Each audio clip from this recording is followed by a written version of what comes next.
Hello and welcome.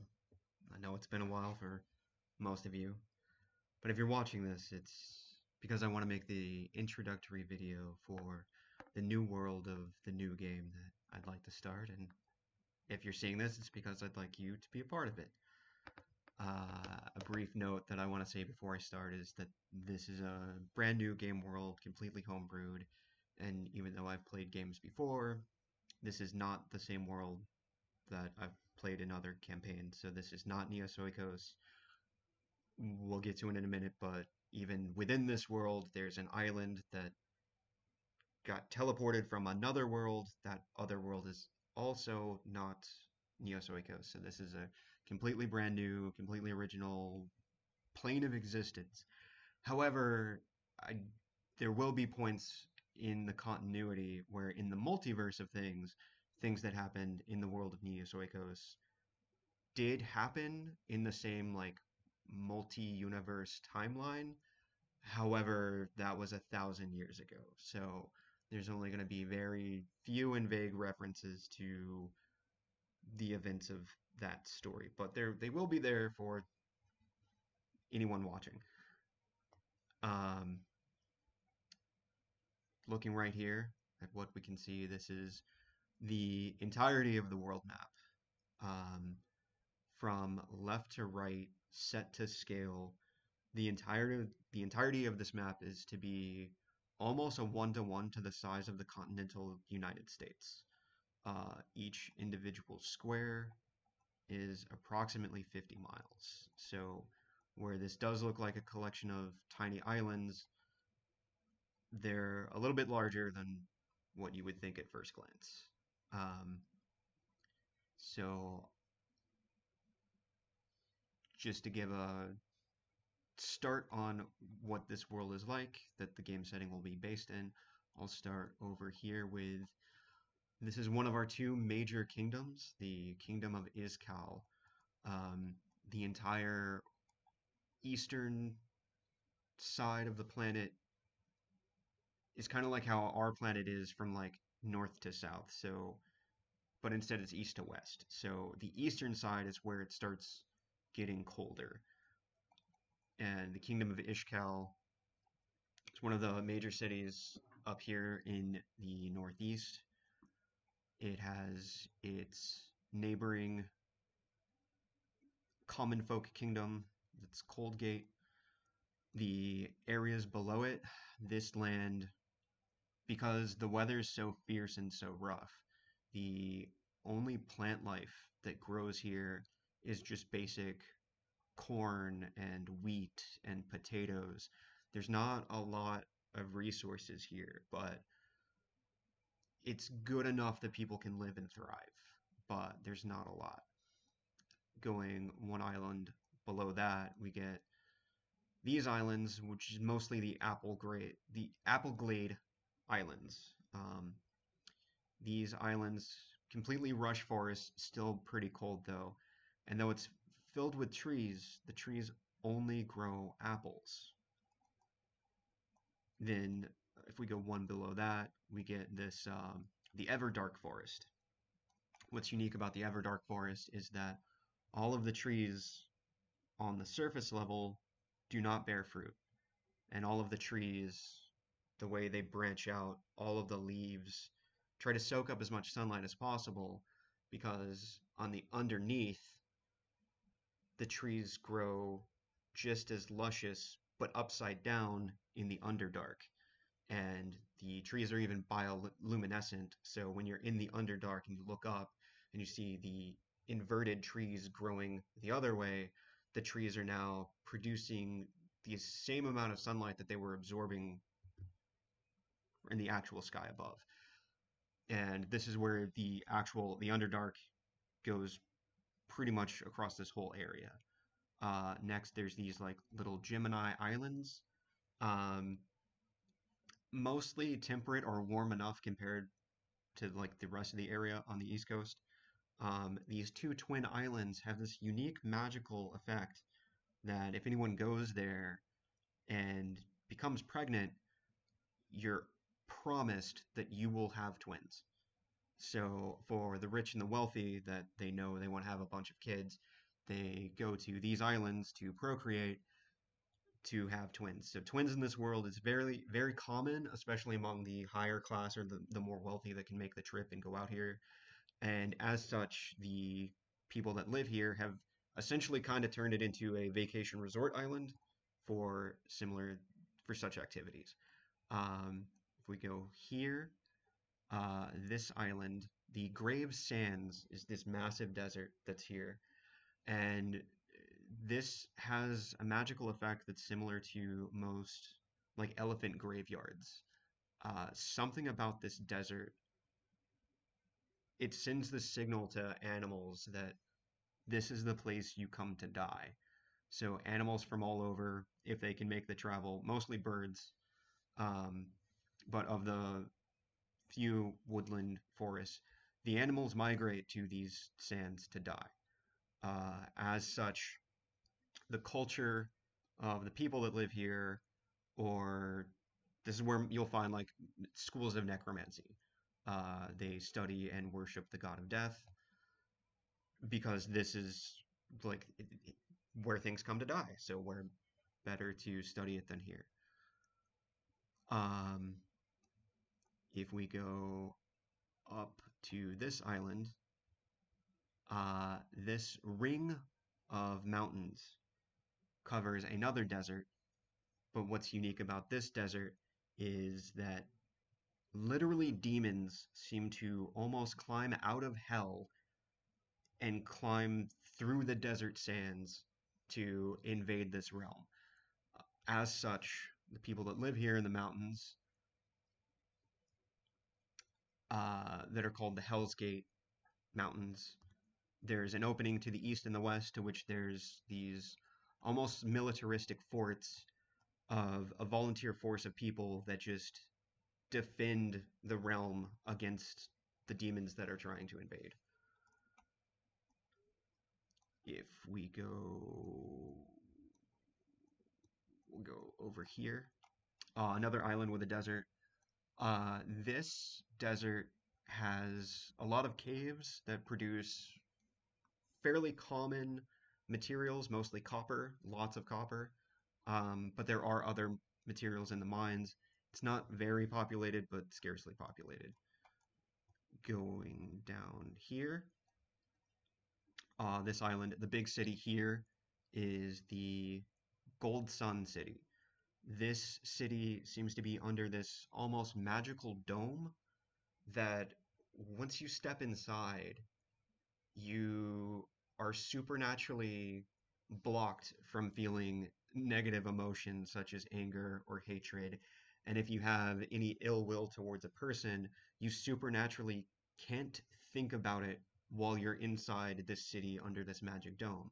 However, at the very center of the dome from the top, there's almost like this eye of the storm. And in the very dead center of the city, there's an opening where that magical effect doesn't happen. So what the people have done is they turned that area into a fighting arena. And essentially this world's version of the UFC comes here to this city, specifically to that fighting arena to have their contest of champions and their gladiator sports. If you're in the city, you can't think negative emotions of hatred or anger or like wanting to hurt a person. But if your thoughts are purely on the competition of the sport and just wanting to do your best as an athlete, you can think about those things and winning, and that's why people go there. Even though their rivals are also in the same city, they can't think, it just suppresses violent thoughts that they can't want to hurt the person until they get into the ring, and then they can. Um, there's this tiny island here, Trade Post Crossing. For this region, it's the center of a lot of trade. If we go here, we get these two little neighboring islands. The Red Rock Mountains is a vast mountainscape with, again, mostly common materials, but there is this one rare red rock that is found in this mountains, and the sorcerers have found a way to make very strong, effective like stone golems, but using this mineral specifically, it helps them do it a lot easier, and the golems are a lot more sturdier for things like combat and stuff. Um, then this river that goes between these two islands is the Misty River, and the river is always covered in mist. But in this small city of Lighthold, there's this massive uh, lighthouse with a light tower that gives guidance for sailors to do safe travel through up and down the river. Um, then we have this tiny island of Swampfoot. The entirety of the island is at sea level. It's entirely flat. So a lot of the landmass gets flooded, a lot of it's swamps, and the people here just kind of, well, psychedelic mushrooms grow on the island, and all they kind of want to do is just hang out and eat the mushrooms. And they pray to a swamp god, and they kind of just do their own thing, and everybody leaves them alone. Uh, if we go below here, we get the Pride Sands with Pride Village, Pride Valley, Pride Port. This is kind of like a modern day, like Sahara type desert. This is also where you're going to find this region is where you're going to find most of the like animalistic types of races and people. So like your Leonin, your Minotaur, your Harengon, your whatever animal type person. Um, next over to it is the Minos Mountains. This is mostly where the Minotaurs are, um, and kind of their area. And then we have the Woolly Woods with Woollyport, and this is where you're gonna find your more like herbivore type animal people, like your Haragon, the rabbit folk, and those kind of persons are gonna be there. We'll go up here. The Diamond Dust Mountains. These mountains have the richest materials and the most valuable materials, specifically diamonds. That's what this area is mostly known for. Then if we go down here, we get the Silverleaf Forest. This is where like a lot of your high elves are going to come from. Um, and just the area in general, very rich with resources and whatnot. If we go down here, the most notable area is the Mount Tempest. So this area with this desert, it is always 100% of the time under this massive storm cloud, but it never rains, but it always thunders. It's always lightning, but no rain. So it's caused the grassland around it to wither and die due to lack of constant rainwater. However, in the eye of the storm, there's this small island where it's free from the constant thunder and lightning, and the local areas turned it into a military fort to do most of their military training. Then down here, this is where we get the other major kingdom, the Kingdom of Eld, and its neighboring areas, the Evergreen Forest, very lush forest full of trees that bear every type of fruit, every type of vegetable. The same for most of the West Coast, actually. Very lush, very vibrant, very temperate. So you get perfect summers, perfect winters, lots of resources throughout. The largest human city or sentient city of sentient races of this, that, and the other is the Eldwatch city that's right outside the actual national kingdom of the Kingdom of Eld.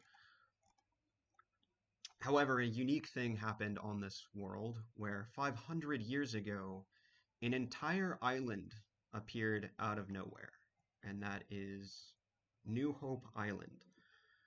The people on this island, once they appeared, reached out and said, hey, the gods have transported us here because our world was dying. We came to this island as one massive, almost like the biblical story of Noah's Ark. Everyone come here. The entire island was transported through the multiverse onto this world. And again, the world they came from is not Neozoikos, and this world is not Neozoikos. So that's an overall view of the map itself. Again, the entirety from left to right is roughly the size of the continental United States. If you were to go from the Kingdom of Eld all the way to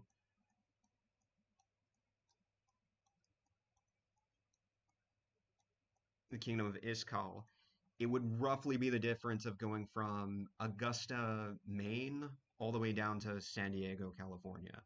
And with no planes or trains that can do that whole travel, it's a big thing. In this world, because it's mostly scattered islands, sea travel is favored very heavily and used very, very commonly. Um, Let me just check my notes. Um, then, so with that, I want to quickly go over the politics of the world. Everything here in the blue, this all of this is under the territory of the Kingdom of Ishkal.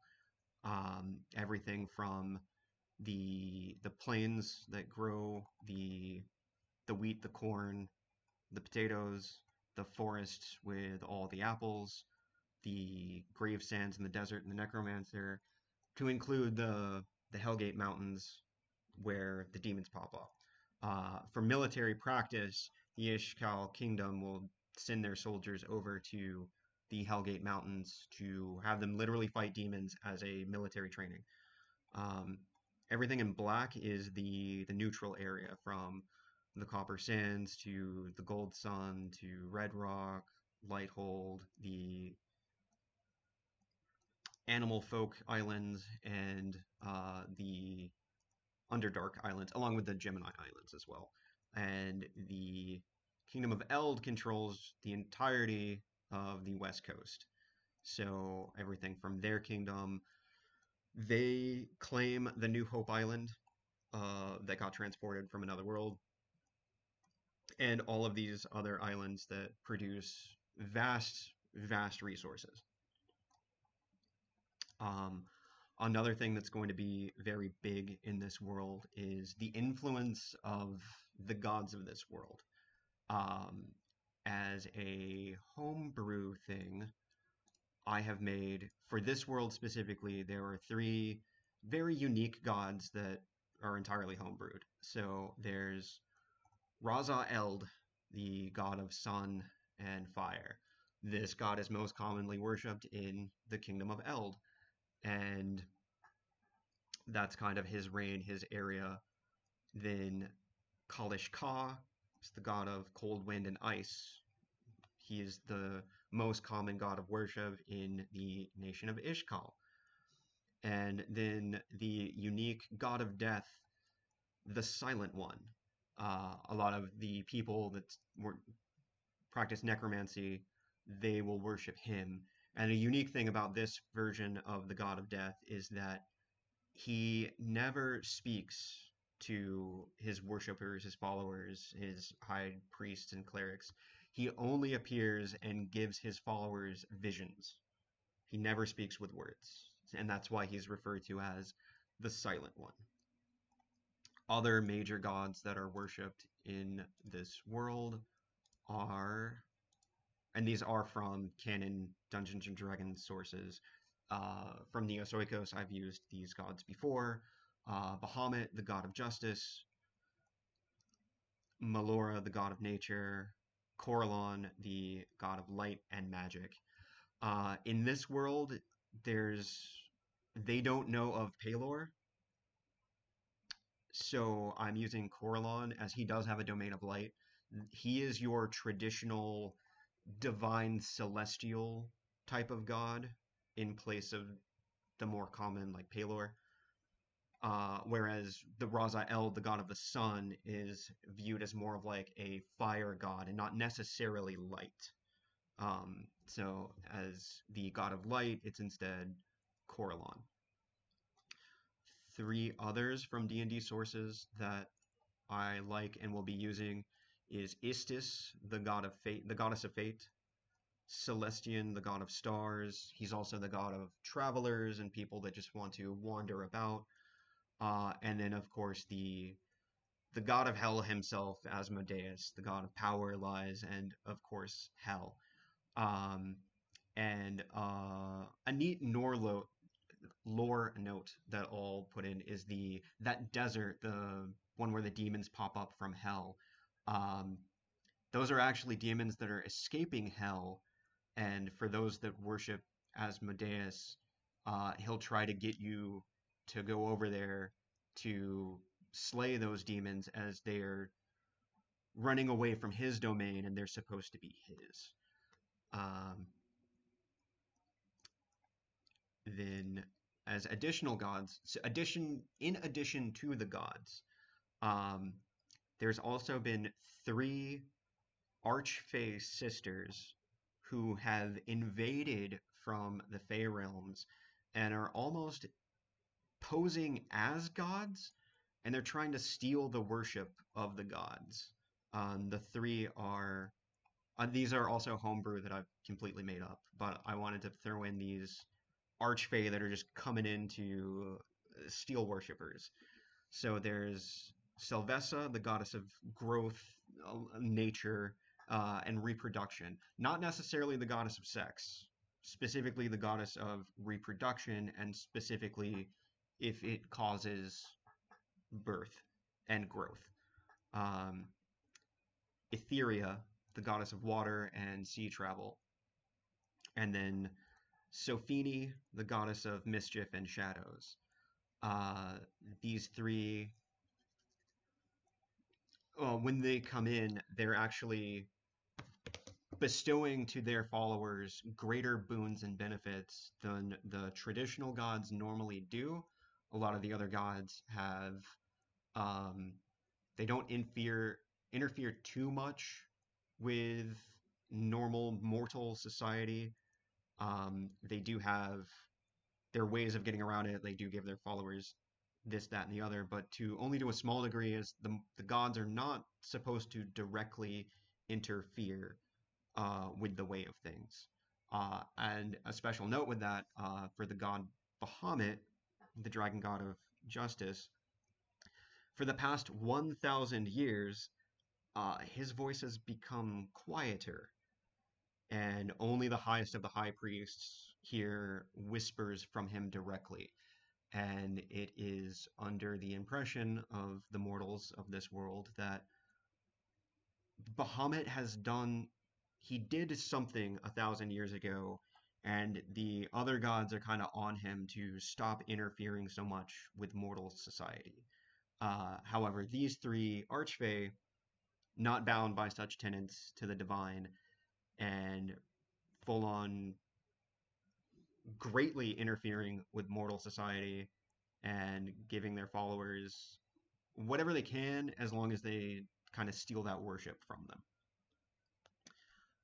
And then additionally, some of the worlds throughout the multiverse, will have lesser gods or demigods. When that island, the New Hope Island, appeared from another world, with it came three lesser demigods. And those three are the god of thunder, Let-Tar Khan, the god of lightning, Ar-Aset, and the goddess of luck and treasure, Nishala. Um, some of the people of this world kind of view them to the same degree that they view the Archfey, is that these are not true gods and shouldn't have absolute worship, but they do show up and they do interact with mortals from time to time.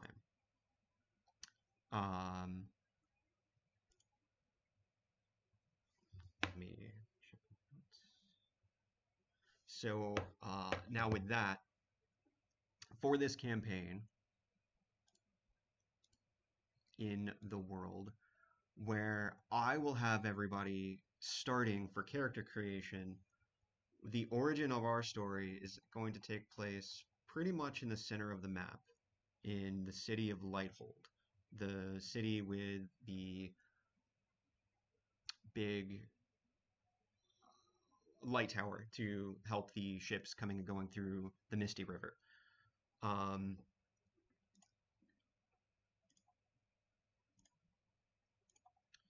this city is fairly large for most like non-kingdom townships. Um, the history of the city is that around like 300 or so years ago, um, the city only had the light tower, and it was very, very small. But the current governor, an elf woman who's simply referred to as Lady Esmeralda, came to the city, started building it up, started as she started building it up, people started coming to her, and the city just started growing. One of her biggest achievements was founding the orphanage, as it's kind of in the middle of the world, from travelers going here, there, everywhere, lost in between. There's just so many orphans and not too many people taking care of them. So one of the big things that Lady Esmeralda did was open up that orphanage, to which then the people grew. They stayed in the city. It helped the city grow. In modern day, as it is in the center of the world, as trade and travel are going back and forth, and that the lighthouse is so important, this city is quite busy, quite bustling, and pretty popular. It even has its own miniature fighting arena. It's not as big as the one in Gold Sun that has the this versions of like the UFC. So there's that for everybody. The city has a temple mostly to the god of Celestian, the god of the stars, as he's the god of travel and wandering. And since this is literally a beacon for those who travel and wander across the world, I would like for, as you guys start making your characters, have it in your backstory that you've at least been in this city for the past year. Um, and with that, as you all start, and when we all get together and sit down, all of your characters will at least have seen each other, at least in passing. So all of your characters will like kind of know each other at least a little bit, as you've all been living here for at least the past year. And with that, I'll go. Let me check.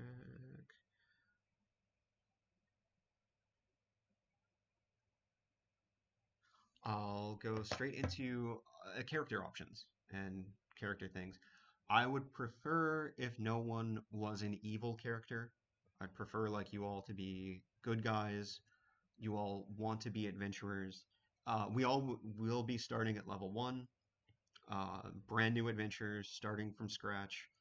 And with your characters, as you're thinking about like who you are, who you want to be, have it in your backstory that you've kind of wanted to be an adventurer, but you never really got to be one yet. And you're looking for that opportunity to just get up and start going. But the chance just never really came to you yet. Or maybe it did, but it was in a small way, and then you had to come here. Um, but as you are a level one character, don't try to think of anything too grandiose and have it more focused on that you want to start that grand adventure. Um, so with that, I'll go over the character options. I'm going to try and quickly go through basically all the races and give a real quick yes or no on if I'll allow it at the table at play. I might want some modifications.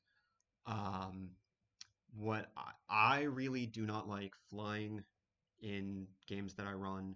It's for me personally, it's just hard and complicated to manage without me punishing you for doing it. So I'd really just like to not have it in the game. It kind of oversimplifies certain answers to certain problems that I might present to you, and then my only way to combat it is to well, archers just start shooting at you, and then you get punished for doing the thing you want to do. So I'd rather just not have it an option to begin with. With that, if you still like really, really, really want to be a character that has wings, I will augment it that the wings, your body is too heavy to fly, and the wings you can have a slow fall effect, like not even a glide, a slow fall effect with the wings, if that's something you truly, truly want to do. Uh, Other races off the bat that I would prefer not to have at the table is going to be any of the construct races. So like the Autonome, the Warforged. I think there's one that's down there on one of the weird ones that's like a teddy bear that you can be. None of the constructs, if you could be an actual living, breathing person. Also, no on the shapeshifter and the changeling, as I think it's a little bit overpowered for them to get the free ability to just at will shape change into things for free right off the bat at level one. I think that's a little overpowered and it can be easily abusable in this game setting. Same with any race that is undead. So like the reborn from the Ravenloft setting, because it kind of breaks the lore a little bit with what I'm trying to do in storytelling. If you're any race that is undead, and then like the Simic hybrid would be another one that I wouldn't allow at the table, as I think the Simic hybrid is very specifically if you were playing in Ravnica, as it is a creation of the Simic guild, and you can kind of abuse it by giving yourself like extra arms and stuff. So that's another big one that I won't allow. Um, so now we'll start going through the races, and there's going to be some that are natural to the world of Varld. This plane is called Varld, and most of the races are natural to it, but with some exceptions. And for those exceptions that I will allow, those can come from that the New Hope Island they got transported from another world.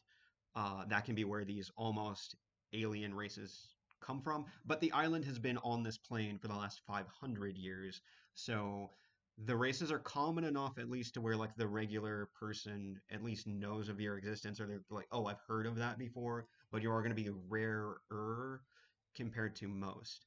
And with that, one unique thing is the Dragonborn specifically in the natural plane of Varld. Uh, Only metallic dragons exist. Same with metallic Dragonborn. The colored dragons of red, blue, black, white, green, they've never existed on this plane before. Same with Tiamat. No one's ever heard of Tiamat until people from the New Hope Island popped up and started sharing their stories. And on New Hope Island are the red, blue, black, white, green Dragonborn. So there's going to be a few like differences like that where the natural world has this version, New Hope Island has the other version. Um, but as far as allowing the character races, Azamar perfectly fine, Dragonborn fine, Dwarf fine, Elf fine, Gnome fine, Goliath fine, Halfling, Human, Orc, Tiefling, those are all fine. Aarakocra, again, like if you really want to do it, you're going to have the clipped wings where you can only do a slow feather fall. Um, Azamar, Air Genasi. I think Air Genasi's fine. I don't think you get the ability to fly. If you do, I'll have to nerf it. The Bugbear, the Centaur, those are fine. Changeling, I'm going to not allow. The Deep Known, Duragar, Earth Genasi, those are fine. Eldraine. The fairy is fine, but again, you have the clipped wings. The Furbolt is fine. Fire Genasi. The Gith Yankee, the two of the Giths, those are going to come from the New Hope Island, the other world. But if you want to be them, you can be them. That's fine. Goblin, the Goliath, the Harengon, those are fine. The Harengon's going to be a big, very common race. The Hobgoblins. Hobgoblins are going to come from the New Hope Island. They've never existed in this natural world before. Only regular goblins have existed in the natural world of Varld. The Kinku's fine, Kobold's fine, Lizard Folk's fine, Minotaur, Orc, Satyr, Sea Elf. With the Sea Elf, and then I think they're right down here, the Triton and the Water Genasi, To me, these are functionally the same thing. So if you want to be one of them but use the other one's stat block, I think that's perfectly fine. And honestly, I'd never notice. If you wanted to say that you're a sea elf but use the water genasi stat block, I would never know the difference. Shatterkai, that's fine. The shifter, no. Tabaxi, Tortle, Triton, Water Genasi. With the Yanti Pureblood, I'm fine with it except for the magic resistance. I think magic resistance is a little bit overpowered. If you really want to be a snake person, you can do that, and I'll let you sub the magic resistance for any other element, but not just blanket statement magic. That's a bit overpowered. The Kinder's fine. Uh, these races, the ones from Spelljammer, the Auto Gnome is the only no. The rest, they're gonna come from that New Hope Island because it does have that like alien aspect to it. So the Astrolef is fine. The GIF is fine. The Hadozi monkey person is fine. Plasmoid's really weird, but if you want to do it, I think they're fine. The Tarikin's fine, the Owlin's fine. The lineages from Ravenloft, the Dampier and the Hexblood, those are fine if you want to be them. However, I think there's a part where they like let you also mix in an ancestral lineage if you're also another race. That part you can't do if you want to be just the base Dampier or the base Hexblood. That's fine, but you don't get that extra thing. Leonin and Satyr, those are fine. Oh, with the Satyr, this is going to be another one where the natural world, all the satyrs are actually like goat people and have like goat faces. But then on New Hope Island, the satyr that came from them are going to be your traditional, more humanish looking satyr. So there's going to be those two different versions of the races. Uh, Changeling, no. The Kalishtar is fine. The Shifter, no. Warforged, no. Varden, they're just tall goblins. That's fine. Centaur, Loxodon, Minotaur, those are fine. Simic Hybrid, no. Vidalkin, I think New Hope Island if you want to do it, but it's fine. Tiefling, Turtle, uh, the frog and fish people, those are fine. Get they're fine. As we scroll through here, I think these are just like repeats as they've been reprinted. Oh, the Kobold, because for this version specifically, um, the original, what was it, Volo's Guide, that version had pack tactics. So what I would allow you to do is if you wanted to be a Gnoll, the Gnoll, the like the little short hyena people, if you wanted to be one of those, I'd let you do it, but then just use this stat block. Um, and then you can do that, and that, like I could allow for something like that. Um, Lizardfolk, Orc, Tabaxi, Triton, Yonti Pureblood, all those fine again with Yonti Pureblood, the magic resistance. And if there's another race that I'm missing that has like something that's a little bit overpowered, like having natural magic resistance, that I'll have to augment. I think we've gone through these already as the repeats. This is the one that was like it's a teddy bear thing. None of the construct people. The bear folk is fine. The dark hole, I think this is like a zombie person, so I'm gonna say no to that one. Any of the races where it's like it's part of them where they're like an undead person or a zombie person or a ghost person, no to all of those. The porcupine person I think is fine. The quake step, I don't know much about it. I think it's fine. I know they get like extra speed and stuff. I'll look into it. I think it's fine. It could be a little overpowered. The squirrel, the raven, these are fine. The shade, I think no, because I think they're literally like a half ghost person. So no to that one. The shadow goblin's fine. The umbral human's fine. These two, again, it's like another ghost person and a construct puppet person. No to those. I don't know what these are. The Humblewood, all the animal people, I think these are all fine. Um, if we get these ones are weird. Um, if you really want to be one of these weird things, I think they're fine. Talk to me about it. The Lord of the Ring ones, no. And then these two I think are fine for the most part. Um, Yeah. So I think those are all the character races. What I'm going to do for stat blocks is effectively you will get it's going to be a modified version of point buy. All of your stats are going to start at 8. Then you're going to get 24 points that you can assign throughout them. And there's no penalty for getting like higher numbers. The max cap you can do is 16. So you could end up having a base stats of 3 16s and 3 8s or something like that. And then after that, you can then apply your racial stat bonuses. And I'll also allow for the Tasha's rule where you can take the stat and move it. It doesn't have to be locked to, the orc doesn't have to take the +2 in strength. You can put it wherever. If you want it to be an orc wizard, put it in intelligence. That's fine. Um, in previous games I've played, I've allowed for people to automatically start with the lucky stat or the lucky feat. I am slightly altering that where I will give everybody, regardless of race, one free feat of choice. Any feat you want, regardless of race, you can have it at level 1. It doesn't have to be the lucky feat. If you get stuck and like don't know which one to pick, I would recommend the lucky feat. I think it's really fun at the table, but I'll leave that up to you. You can have one feat of choice.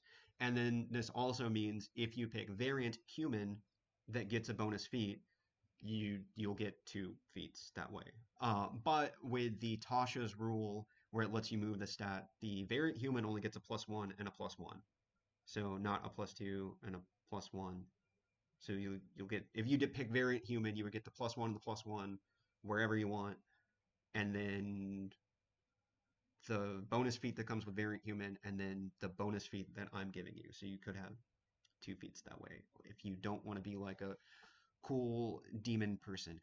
Also, to give you extra wiggle room for being whatever creative fun thing you want to be. If you want to be a crossbreed between 2 different races, if you want to be a half Azamar, half Tiefling, I'm a half demon, half angel thing, you can do that. You could, if that's what you want to be. However, you're only going to pick one stat block or the other. There's no mixing of the two.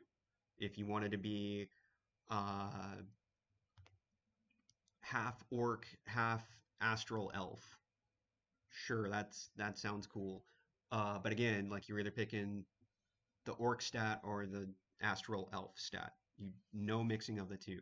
So stuff like that. If you want to be a tiefling centaur and you want to have all the centaur stuff but look like a cool tiefling, you don't get the fire resistance if you're taking the centaur stat block. Even though tieflings are fire resistant, if you're picking the centaur block, you don't get the tiefling's fire resistance. So I think that'll give you a lot of room to come up with a bunch of cool character options. Let me check my notes for other little neat things. To help with character creation as well, so you have a little more history of the world and its backgrounds and its factions, as you want to have like faction ties if you want them in your background. Um, there's a list of factions, mostly like guilds and whatnot. The Kingdom of Eld, it has effectively 3 factions. The overall faction of just the kingdom itself for its generic citizens. There's the Crimson Legion, which is its like special forces unit of the military. Um, they are going to be special NPCs that you might come across and meet, and they're technically a faction unto themselves. Same with the rich and the wealthy, the high class of the kingdom. They're going to be called the Exalted Phoenix Court. They're technically also their own separate faction. And then to be the equivalent, its call, the kingdom has the functionally the same thing. The overall kingdom, their special elite military group, then they're rich and the wealthy. Then there's a mages guild, a fighters guild, a bards guild. There's a kind of kingdomless merchants guild that travels around and trades to everybody. And then there's the Gatewatch, which is specifically a group of volunteer anyone who just wants to go over to those Hellgate Mountains and fight the spare demons that kind of come out. They are their own separate faction as well. There's criminal organizations in the world too. There's two pirate gangs effectively. There's the Marauders of the Sun, which mostly come from the Elden side of the map. They worship the sun god the same way like most of the common folk do, but they kind of take a more evil spin on it that he is like the god of conquerors, and everything is theirs to pillage and take from the weak. So they are the Marauders of the Sun. Then, mostly coming from the Iskal side, there's another faction of pirates, the Countless Cutlasses, and they have a little bit more of a code of honor. Uh, Effectively, the Marauders of the Sun are the chaotic evil pirates, and the Countless Cutlasses are the lawful evil pirates. Um, then there's a faction called the Masked Shadows. This is the Assassin's Guild. And there's a demon cult called the Heralds of Truth. These guys actually worship other demon gods that aren't Asmodeus, and um, they kind of worship the demons that are coming out of that mountain pit. Literally, it's literally called the Pit of Hell. Is the desert where the demons are coming out of. There's a cult that literally worships the demons that come out of there. And then likewise, every major religion of every major god, effectively like that temple has its own faction for that god specifically. And I say that because throughout the campaign, as the story progresses, and you guys start traveling the world and start doing big famous things, you're going to start earning notoriety from whoever you're helping out. So between all these factions, your characters are going to start earning faction points as the story progresses. Um, so with where our story is going to start, once you've processed all that information and came up with your character and your backstory, where we're going to start the story is that you guys have all been in the city of Lighthold for at least a year. Could have been your whole life, up to you, but at least 1 year. And Lady Esmeralda. Oh, and this is another thing you need to. I need you to put in your backstory because you've been in Lighthold for at least a year. Um, Somehow, some way, you kind of have somewhat of a relationship with Lady Esmeralda, who is effectively the governor right now of the city, and you know her, you have meetings with her for whatever reason, you kind of have some kind of connection, as she is a very social person. Pretty much everyone in the city knows her. She knows everybody. She's got a great memory, knows everybody's name, face, where they live, what they do, is super friendly. Everybody loves this woman. Um, and somehow, some way, you know her too, whether it's just like you work at the flower shop and she comes by every now and again and you talk to her. But Lady Esmeralda knows you, and she knows that you've been wanting to be an adventurer for a while now. And where our story is going to start is that all of you have been invited to the governor's manor to meet Lady Esmeralda, as she has a mission for all of you to go on. And that is going to be where our story starts.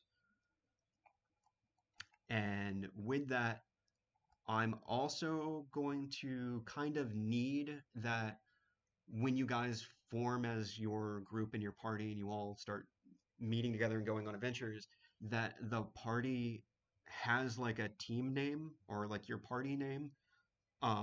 Because as you start gaining notoriety and start getting popular around the world and start earning these faction points, they're going to recognize you by what your party name is.